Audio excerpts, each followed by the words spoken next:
Good afternoon and welcome back to Adventures for Anyone. And today we're not going to talk specifically about a subway, but we're going to talk about some of the passageways that you find under Manhattan.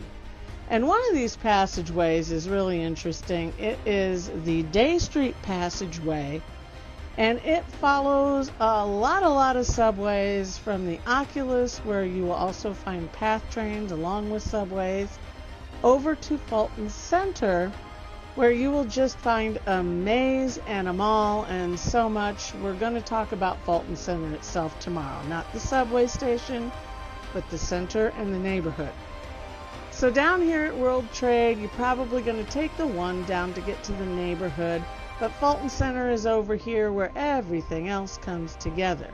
And in between them, there is a passageway, and it's called the Dey Street Passageway.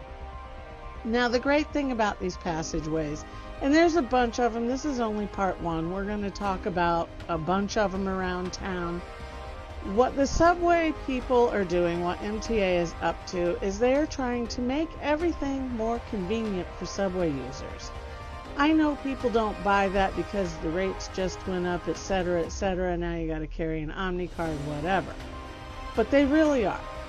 So when the weather is pure garbage, like it is this time of year, it's January and we're just getting amped up, it's great to have a way to stay out of the fray and stay out of the way and still get where you're going.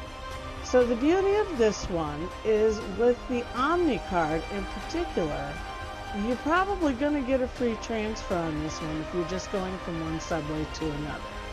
And if it's snowing out, ice, freezing rain, high winds, whatever you got going on, below zero, it could be anything this time of year in the Northeast, a passageway like this comes in real handy. And another time of year it comes in real handy is when it's 100 degrees outside and high winds and rain, and you don't want to be out in that either. I've been on both ends of that one, and a passageway like this is pretty cool. You can see the machines there, those are where you get your Omni card. And you can see that between these two sections, because the one goes to the Oculus.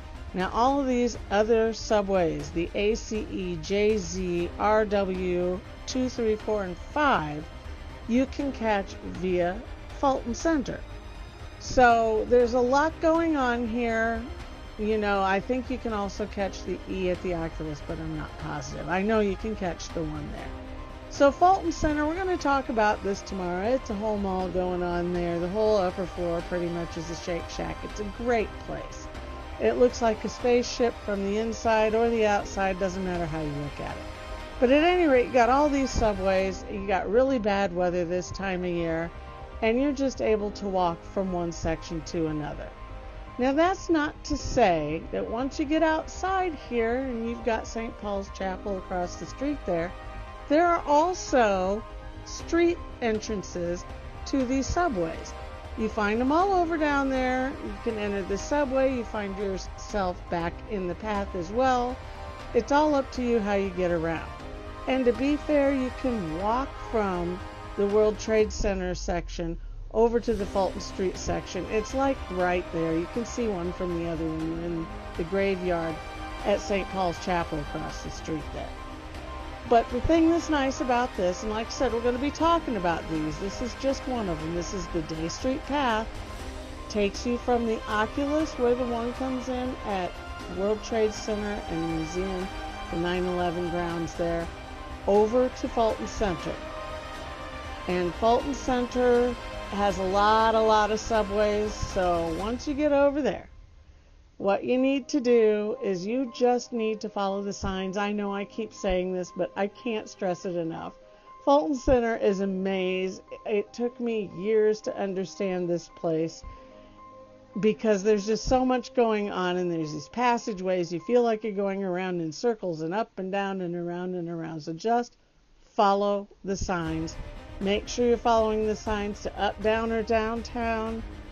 Wherever you want to go, make sure you're following them to the 4 or the 5 or the R and W or the 2 and the 3 or the J and the Z or the A, C, and E.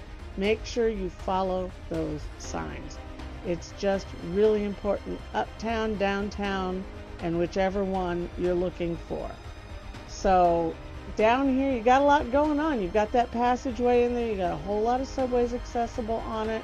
You got a lot of ways to get down there from the train station and back to the train station. So enjoy your trip down to the financial district and the World Trade Center district down at the south end of Manhattan. You're still going to see a lot of mosaics. New Yorkers love their mosaics. And it is a great way to stay out of the fray, stay out of the way, and stay out of the weather.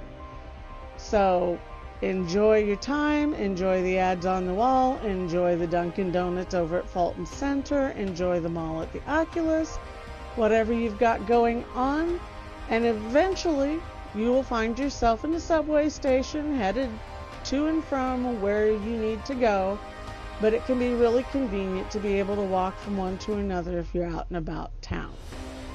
So use those subways, folks. The Omni card is a great thing. $3 a ride, $35 a week max out. Just get one. I don't advocate getting the cards. Or using your credit card. Sorry. Get an Omni card. And thank you for joining me today, and we will talk some more about subways and whatever next Tuesday, and I'll see you tomorrow for another video. Hi, I'm Terry. Thank you for joining me today on Adventures for Anyone, and join me again in the future, and like and subscribe if you like what you see here.